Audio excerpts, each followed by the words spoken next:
नीरज चोपड़ा और अरशद नदीम की स्पोर्ट्समैनशिप का जवाब नहीं। नदीम के गोल्ड जीतने पर नीरज की मां ने कहा, वो भी मेरा बेटा। अरशद नदीम का गरीबी से गोल्ड जीतने तक का सुनहरा सफर।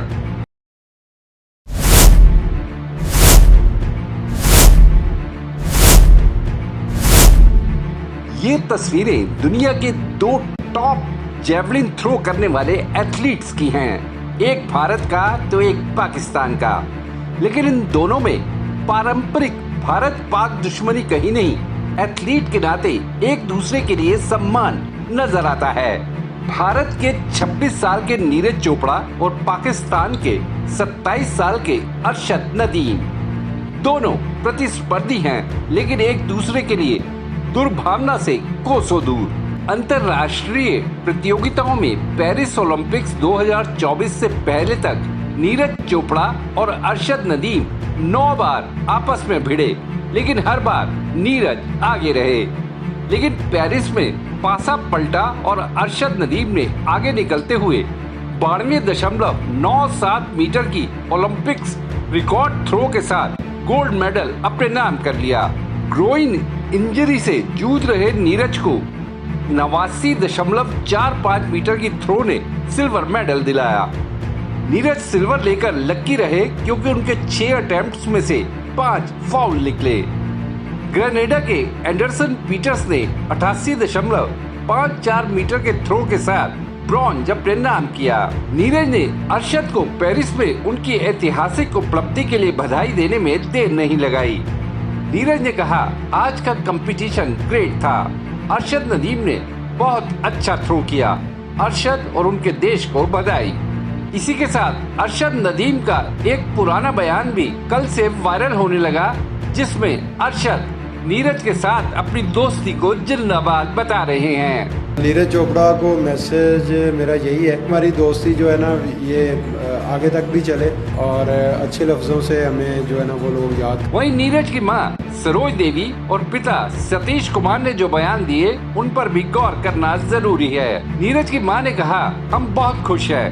हमारे लिए सिल्वर भी गोल्ड है। जिसे गोल्ड मिला है वो भी हमारा बेटा है। नीरज को चोट लगी हुई थी, उसके बावजूद उसके प्रदर्शन से हम खुश हैं। मैं उसका पसंदीदा खाना बनाऊंगी। नहीं जान तो बहुत खुश है। हमने तो सिल्वर भी गोल्ड वगैरह लग रहा है। गोल्ड उसका आएगा, वो भी हमारा लड़का है जो मेहनत करता सब जा रहे। वहीं नीरज के पिता सतीश कुमार ने कहा, आज पाकिस्तान का दिन था, हर एक का दिन आता है, लेकिन हमने सिल्वर जीता, ये हमारे लिए गर्व वाली बात है। मैं समझता हूँ नीरज की ग्रोइन यानी पेट और थाई के बीच के पार्ट में चोट ने उसके प्रदर्शन को प्रभावित किया। उसने सिल्वर जीता, हम खुश और गौरवान्वित हैं। सब युवाओं को उससे प्रेरणा मिलेगी।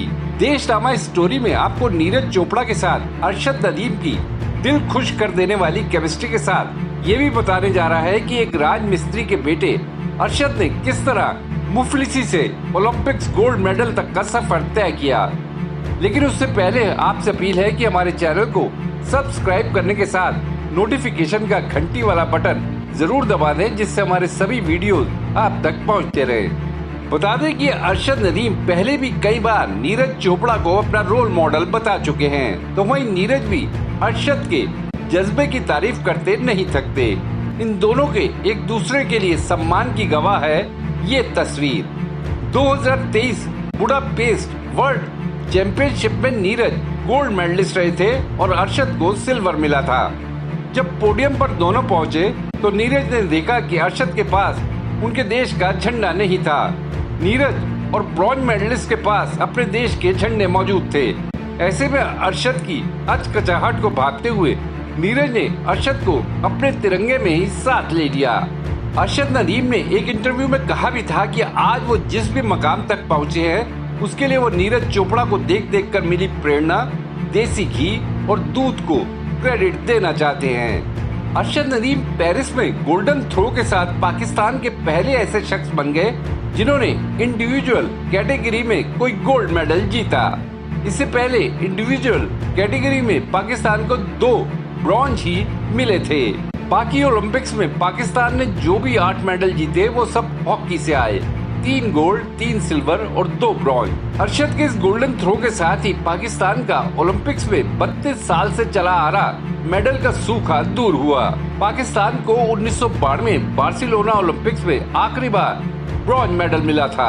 वहीं पाकिस्तान को ओलंपिक्स में आखिरी गोल्ड मेडल हॉकी में ही 1984 में लॉस एंजलिस में मिला था। अरशद नदीम ने पेरिस में 92.97 मीटर के थ्रो के साथ गोल्ड तो जीता ही, उनका एक और थ्रो भी 91.79 मीटर का रहा। ये दोनों ही थ्रो ओलंपिक्स में जैवलिन थ्रो के 16 साल पूर्व कायम हुए रिकॉर्ड को ध्वस्त करने में कामयाब रहे। अभी तक ये रिकॉर्ड 2008 बीजिंग ओलंपिक्स में नॉर्वे के एंड्रियास थोरकिल्डसेन की फेंकी 90.57 मीटर की थ्रो के नाम दर्ज था। अरशद के इस गोल्डन थ्रो के साथ ही पाकिस्तान को ओलंपिक्स में 32 साल बाद कोई मेडल मिला।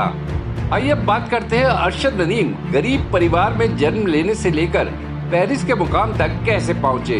2 जनवरी 1997 को लाहौर से 300 किलोमीटर दूर मियां चन्नू गांव में राज मिस्त्री मोहम्मद अशरफ के घर अरशद का जन्म हुआ। 7 भाई बहनों में अरशद नदीम तीसरे नंबर के थे। 300-400 रुपए की दिहाड़ी कमाने वाले राजमिस्त्री पिता के लिए परिवार का गुजारा चलाना मुश्किल था। अरशद के पिता ने एक इंटरव्यू में कहा कि वो नहीं चाहते थे कि घर में अरशद समेत कोई भी उनकी तरह दिहाड़ी मजदूरी करे।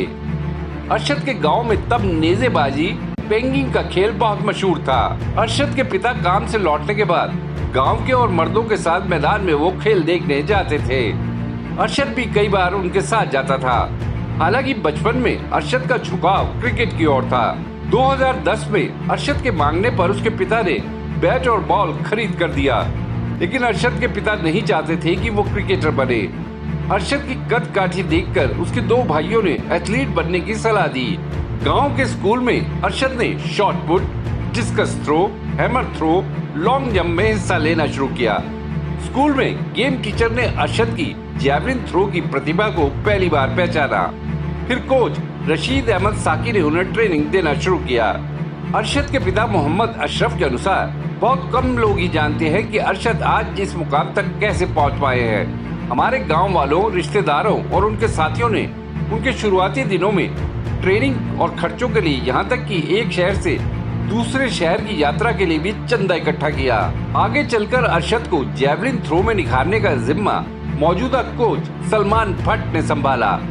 अरशद को आज की स्थिति तक लाने में सलमान भट्ट की मेहनत का भी बहुत बड़ा हाथ है। जिस तरह की फैसिलिटी और इक्विपमेंट्स विश्व के दूसरे एथलीट्स को मिलते हैं, वैसा अरशद नदीम के साथ नहीं हुआ। पेरिस की कंडीशन से तालमेल बिठाने के लिए नीरज चोपड़ा ने कुछ अरसा यूरोप में ट्रेनिंग ली। वहीं अरशद नदीम को लाहौर के पंजाब स्टेडियम के जिम में पुराने इक्विपमेंट्स के साथ ही खुद को मांझना पड़ा। इसी साल के शुरू में पाकिस्तानी मीडिया ने रिपोर्ट छापी थी कि अरशद को इंटरनेशनल स्टैंडर्ड वाले जैवलिन की जरूरत है, लेकिन उसका इंतजाम नहीं हो पा रहा। अरशद 2015 से ही जिस जैवलिन का इस्तेमाल कर रहे थे वो खराब हो गया था। तब अरशद ने अपनी नेशनल फेडरेशन और कोच से कहा था कि पेरिस ओलंपिक से पहले कुछ कीजिए। उस वक्त भी नीरज चोपड़ा अरशद के सपोर्ट में सामने आए थे। तब नीरज चोपड़ा ने कहा था, ये नहीं हो सकता कि अरशद एक जैवलिन खरीदने के लिए पैसे के मोहताज रहे। वो चैंपियन हैं और कुछ ब्रांड एंडोर्समेंट भी कर रहे होंगे, कुछ पैसा भी जरूर कमाया होगा, लेकिन अरशद की जरूरतों पर उनकी सरकार को ध्यान देना चाहिए, जैसे कि हमारी सरकार करती है। अरशद टॉप जैवलिन थ्रोअर हैं और मुझे यकीन है कि जैवलिन मेकर्स उन्हें स्पॉन्सर करने में खुश होंगे और वो उन्हें उपलब्ध कराएंगे जो वो चाहते हैं। आखिरकार पाकिस्तान क्रिकेट बोर्ड यानी पीसीबी अरशद को पेरिस ओलंपिक्स में स्पॉन्सर करने के लिए तैयार हुआ। ये भी बता दें कि हाल में अरशद नदीम को अपनी कोहनी, घुटने और पीठ की समस्याओं समेत कई चुनौतियों का सामना भी करना पड़ा। पिछले साल उन्हें सर्जरी करवानी पड़ी। इसके बावजूद अरशद नदीम का हौसला बना रहा और पेरिस में उन्होंने वो कर दिखाया जो अभी तक किसी पाकिस्तानी शख्स ने नहीं किया था। Well done Neeraj Chopra, super well done Arshad Nadeem. Deshnama के लिए खुशदीप सहगल की रिपोर्ट। आपको ये वीडियो कैसा लगा, या अगर आपके दिमाग में कोई सवाल है तो कमेंट बॉक्स में जरूर बताइएगा। वीडियो पसंद आया तो लाइक शेयर करना ना भूलिएगा। आपने देशनामा को सब्सक्राइब और नोटिफिकेशन के लिए घंटी वाला बटन दबा ही दिया होगा। फिर मुलाकात होगी आपसे, तब तक के लिए नमस्कार।